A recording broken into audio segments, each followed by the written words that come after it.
ಸ್ನೇಹಿತರೆ, ನಾವು ಇವತ್ತಿನ ಈ ವಿಡಿಯೋದಲ್ಲಿ ಮಾರಿಷಸ್ ದೇಶದ ಬಗ್ಗೆ ತಿಳಿಸಿಕೊಡುತ್ತೇವೆ. ವಿಡಿಯೋ ತುಂಬಾ ಇಂಟ್ರೆಸ್ಟಿಂಗ್ ಆಗಿರುತ್ತೆ. ವಿಡಿಯೋನ ಕೊನೆ ತನಕ ನೋಡಿ. ಕೊನೆಯಲ್ಲಿ ಮಾರಿಷಸ್ ದೇಶದ ಬಗ್ಗೆ ನಿಮ್ಮ ಅಭಿಪ್ರಾಯವನ್ನು ಕಾಮೆಂಟ್ ಮಾಡಿ. ಈ ದೇಶದ ಒಟ್ಟು ಜನಸಂಖ್ಯೆ 2026ರ ಪ್ರಕಾರ 12,60,000 ಜನರು ಇಲ್ಲಿ ವಾಸಿಸುತ್ತಿದ್ದಾರೆ. ಇದರಲ್ಲಿ 84% ಹಿಂದೂ, 32% ಕ್ರಿಶ್ಚಿಯನ್ಸ್, 18% ಮುಸ್ಲಿಂ ಜನಸಂಖ್ಯೆ.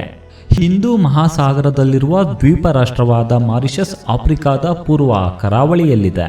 ಭೌಗೋಳಿಕವಾಗಿ ಇದು ಮಸ್ಕರಿನ್ ದ್ವೀಪಗಳ ಭಾಗವಾಗಿದೆ.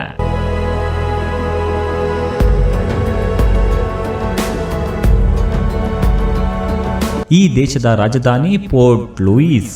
ಈ ಪೋರ್ಟ್ ಲೂಯಿಸ್ ಸಿಟಿಯಲ್ಲಿ ಒಟ್ಟು 1,41,235 ಜನರು ಇಲ್ಲಿ ವಾಸಿಸುತ್ತಿದ್ದಾರೆ. ಭಾರತೀಯರು ಈ ದೇಶಕ್ಕೆ ಹೋಗಲು ವೀಸಾ ಫ್ರೀ. 90 ದಿನಗಳವರೆಗೂ ಟೂರಿಸಂ ವೀಸಾ ಭಾರತೀಯರಿಗೆ ಫ್ರೀಯಾಗಿ ಸಿಗುತ್ತದೆ. ನಮ್ಮ ಇಂಡಿಯಾದಲ್ಲಿ 78.9% ಹಿಂದೂಗಳು ಇದ್ದಾರೆ. ನೇಪಾಳದಲ್ಲಿ 80% ಹಿಂದೂಗಳು ಇದ್ದಾರೆ. ಆದರೆ ಮಾರಿಷಸ್ ದೇಶದಲ್ಲಿ 48% ಹಿಂದೂಗಳು ಇದ್ದಾರೆ. ಪ್ರಪಂಚದಲ್ಲೇ ಅತಿ ಹೆಚ್ಚು ಹಿಂದೂಗಳನ್ನು ಹೊಂದಿರುವ ರಾಷ್ಟ್ರಗಳ ಪೈಕಿ ಮಾರಿಷಸ್ 3ನೇ ಸ್ಥಾನದಲ್ಲಿದೆ.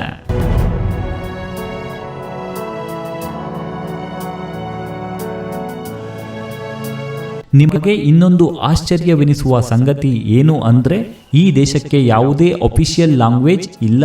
ಇಲ್ಲಿನ ಜನರು ಇಂಗ್ಲಿಷ್ ಅನ್ನು ಹೆಚ್ಚಾಗಿ ಮಾತನಾಡುತ್ತಾರೆ. ಅದರ ಜೊತೆಗೆ ಈ ದೇಶದಲ್ಲಿನ ಬಹುತೇಕ ಜನರು ಸುಲಲಿತವಾಗಿ ಹಿಂದಿ, ಭೋಜ್ಪುರಿ ಜೊತೆಗೆ ತಮಿಳು ಭಾಷೆಯನ್ನು ಸಹ ಮಾತನಾಡುತ್ತಾರೆ. ಮಾರಿಷಸ್ ದೇಶದಲ್ಲಿ ಮಹಿಳೆಯರ ಪರಿಸ್ಥಿತಿ ಹೇಗಿದೆ? ಈ ದೇಶದಲ್ಲಿ ಮಹಿಳೆಯರು ಸೇಫ್ ಅಂಡ್ ವುಮೆನ್ ಫ್ರೆಂಡ್ಲಿ ದೇಶವಾಗಿದೆ. ಮಾರಿಷಸ್ ದೇಶದಲ್ಲಿ ಭಾರತೀಯರಿಗೆ ಯಾವ ಕೆಲಸಕ್ಕೆ ಹೆಚ್ಚು ಬೇಡಿಕೆ ಇದೆ ಗೊತ್ತಾ?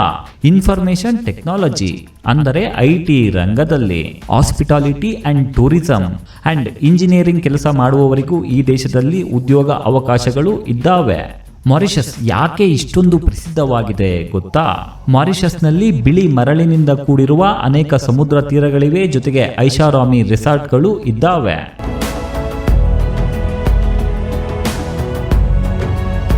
ಹನಿಮೂನ್ಗೆ ಹೋಗುವವರಿಗಂತೂ ಸ್ವರ್ಗವೆಂದರೆ ತಪ್ಪಾಗಲಾರದು.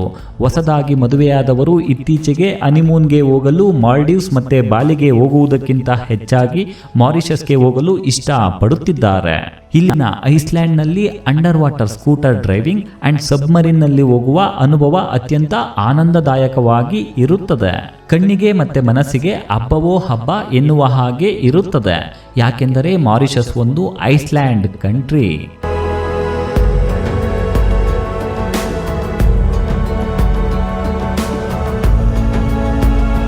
ಬೀದಿಲಿ ಭಿಕ್ಷೆ ಬೇಡೋ ಭಿಕ್ಷುಕನಿಗೂ ಬೇಕಾಗಿರೋದು ದುಡ್ಡೇ.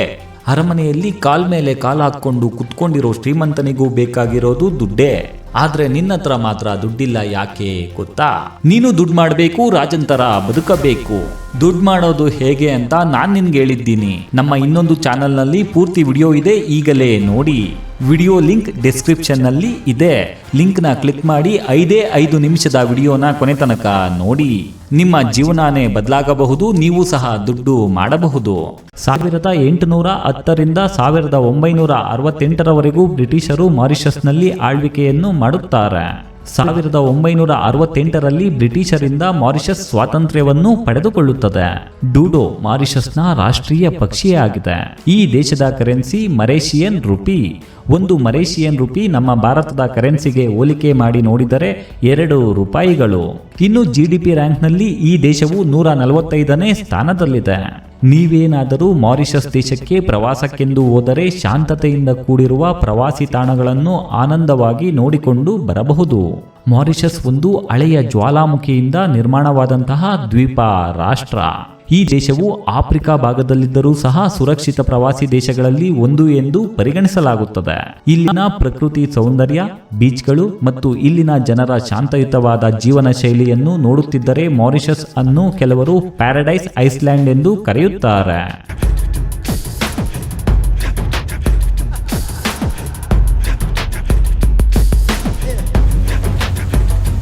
ಸ್ನೇಹಿತರೆ, ನೀವು ನಿಮ್ಮ ಜೀವನದಲ್ಲಿ ಹಸಿರು ಕಾಡುಗಳಿಂದ ಕೂಡಿದ ಬೆಟ್ಟಗಳ ಇಳಿಜಾರುಗಳಲ್ಲಿ ಧುಮ್ಮಿಕ್ಕುವ ಜಲಪಾತಗಳನ್ನು ನೋಡಿರಬಹುದು.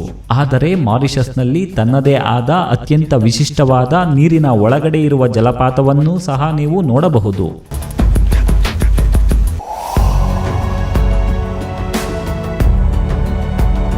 ಆದರೆ ಇದು ನಿಜವಾದ ಜಲಪಾತವಂತೂ ಅಲ್ಲವೇ ಅಲ್ಲ. ಇದು ಮರಳು ಮತ್ತು ಸಮುದ್ರದ ಆಳದ ಕಾರಣದಿಂದ ಉಂಟಾಗಿರುವ ಆಪ್ಟಿಕಲ್ ಇಲ್ಯೂಷನ್ ಎನ್ನಬಹುದು.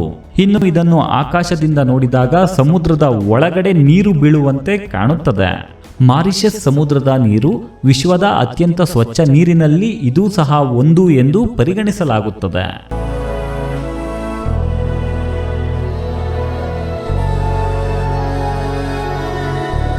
ಈ ದೇಶದಲ್ಲಿ ನೀವು 7 ಕಲರ್ಸ್ನಿಂದ ಕೂಡಿರುವ ಮರಳನ್ನು ಸಹ ನೋಡುವುದು ಅತ್ಯಂತ ಆಕರ್ಷಣೆಯಾಗಿದೆ. 7 ಕಲರ್ಡ್ ಅರ್ತ್ ಮಾರಿಷಸ್ ಪ್ರಮುಖ ಆಕರ್ಷಣೆಗಳಲ್ಲಿ ಒಂದಾಗಿದೆ.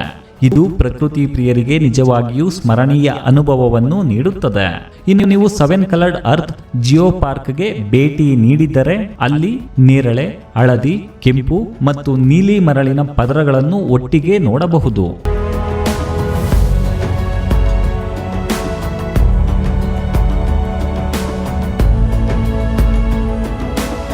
ಇನ್ನು ಈ ದೇಶಕ್ಕೆ ಸ್ಥಿರವಾದ ಸೈನ್ಯ ಇಲ್ಲ. 1968ರಲ್ಲಿ ಬ್ರಿಟನ್ನಿಂದ ಸ್ವಾತಂತ್ರ್ಯವನ್ನು ಪಡೆದಾಗಿನಿಂದ ಮಾರಿಷಸ್ ಶಾಶ್ವತ ಸೈನ್ಯವನ್ನು ನಿರ್ವಹಿಸುವುದು ಅಗತ್ಯವೆಂದು ಇಲ್ಲಿಯ ತನಕ ಪರಿಗಣಿಸಿಲ್ಲ. ಆದರೆ ಈ ದೇಶವು ಸ್ಪೆಷಲ್ ಮೊಬೈಲ್ ಫೋರ್ಸ್ ಎಂಬ ಅರೆ ಸೈನಿಕ ಸಂಘಟನೆಯನ್ನು ಅವಲಂಬಿಸಿದೆ. ಮಾರಿಷಸ್ ನಿಖರವಾಗಿ 2 ಯುನೆಸ್ಕೋ ವಿಶ್ವ ಪರಂಪರೆಯ ತಾಣಗಳಿಗೆ ನೆಲೆಯಾಗಿದೆ. ಎರಡೂ ಅವುಗಳ ಆಳವಾದ ಸಂಸ್ಕೃತಿ ಮತ್ತು ಐತಿಹಾಸಿಕ ಮಹತ್ವಕ್ಕಾಗಿ ಗುರುತಿಸಲ್ಪಟ್ಟಿವೆ. Number 1, Aapravasi ghat.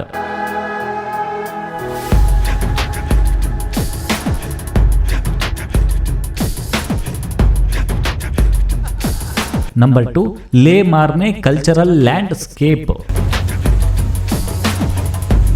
ಈ ದೇಶದ ಟೇಸ್ಟಿ ಆ್ಯಂಡ್ ಯಮ್ಮಿ ಫುಡ್ಸ್ ಧೋಲ್ಪುರಿ, ರೋಗೈ, ವಿಂದಾಯೆ, ಮೈನ್ ಬೌಲಿ ಅಂದರೆ ಬೇಯಿಸಿದ ನೂಡಲ್ಸ್, ಬಿರಿಯಾನಿ, ತರತರವಾದ ವಿಧವಾದ ಬಿರಿಯಾನಿಗಳನ್ನು ನೀವು ಇಲ್ಲಿ ನೋಡಬಹುದು ಹಾಗೂ ಸವಿಯಬಹುದು. ಗ್ಯಾಟೋ ಪೈಮೆಂಟ್ ಅಂದರೆ ಚಿಲ್ಲಿ ಕೇಕ್ಸ್. ಇನ್ನು ಈ ದೇಶದ ನಿಜವಾದ ಸಾಮಾಜಿಕ ಪರಿಸ್ಥಿತಿಯತ್ತ ನಾವು ಗಮನ ಹರಿಸಿ ನೋಡುವುದಾದರೆ ಕೆಲವು ಪ್ರವಾಸಿ ಪ್ರದೇಶಗಳಲ್ಲಿ ಅಕ್ರಮವಾಗಿ ಟ್ರೇಡ್ ಇರುವುದಾಗಿ ವರದಿಗಳು ಹೇಳುತ್ತಿವೆ. ಆದರೆ ಅಲ್ಲಿನ ಆರ್ಥಿಕ ಸಮಸ್ಯೆಗಳು ಮತ್ತು ಟೂರಿಸಂ ಕಾರಣದಿಂದಾಗಿ ಅಂಡರ್ಗ್ರೌಂಡ್ನಲ್ಲಿ ವೇಶ್ಯಾವಾಟಿಕೆ ನಡೆಯುತ್ತದೆ ಎಂದು ಹೇಳಲಾಗುತ್ತದೆ.